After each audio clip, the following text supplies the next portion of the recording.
Welcome to एकी काकू study. Friend, आज हम पढ़ेंगे क्लास 12th का जो फर्स्ट चैप्टर है रिलेशन एंड फंक्शंस। उसमें पढ़ेंगे हम फर्स्ट ऑफ ऑल पहला टर्म है reflexive relation. Okay, reflexive relation. Friend, reflexive relation क्या होता है? सेट ए पर माना कोई सेट है, सेट ए पर डिफाइन कोई फंक्शन है, सेट ए पर डिफाइन कोई फंक्शन माना कि आर है। ओके, इस प्रकार है कि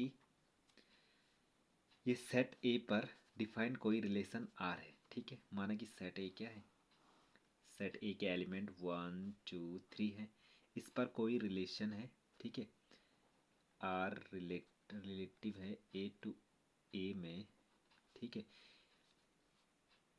और आर को हम इस रिलेशन को हम आर को हम रिफ्लेक्सिव कहेंगे यदि a comma a belongs to R for all a belong to A, capital A. ठीक है, ये बहुत इंपॉर्टेंट लाइन है फ्रेंड्स।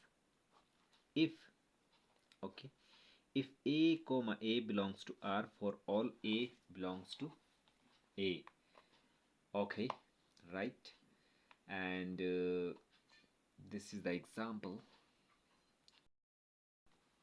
फ्रेंड्स, ये है ए।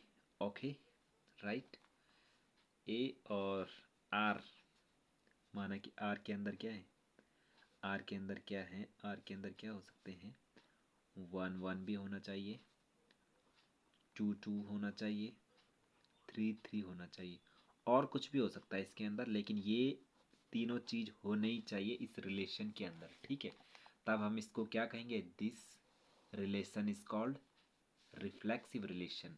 ठीक है, फॉर ऑल वैल्यू के लिए होना चाहिए। ओके, अगर मैं यहाँ पर लेता हूँ, अगर ए में माना कि ए लेता हूँ 1 2 3 एंड 4, और कोई रिलेशन बनता है, कोई रिलेशन इस पे डिफाइन है, माना 1 1 1 3 2 3, इस प्रकार का कोई रिलेशन है। ठीक है, माना, ओके, मान रहा हूँ मैं इसे, एंड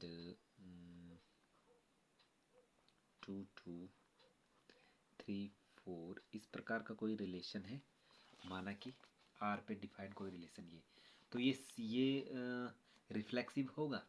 नहीं होगा ये, क्योंकि 1 1 1 तो है, ठीक है, 2 2 तो है, लेकिन दो चीज़ें और भी होनी चाहिए थी इसमें, 3 3 भी होना चाहिए था, और 4 4 भी होना चाहिए था। ठीक है, बिकॉज ओके, ठीक है, 1 1 बिलोंग्स टू आर, ये तो ठीक है ना, 2 2 बिलोंग्स टू आर, बट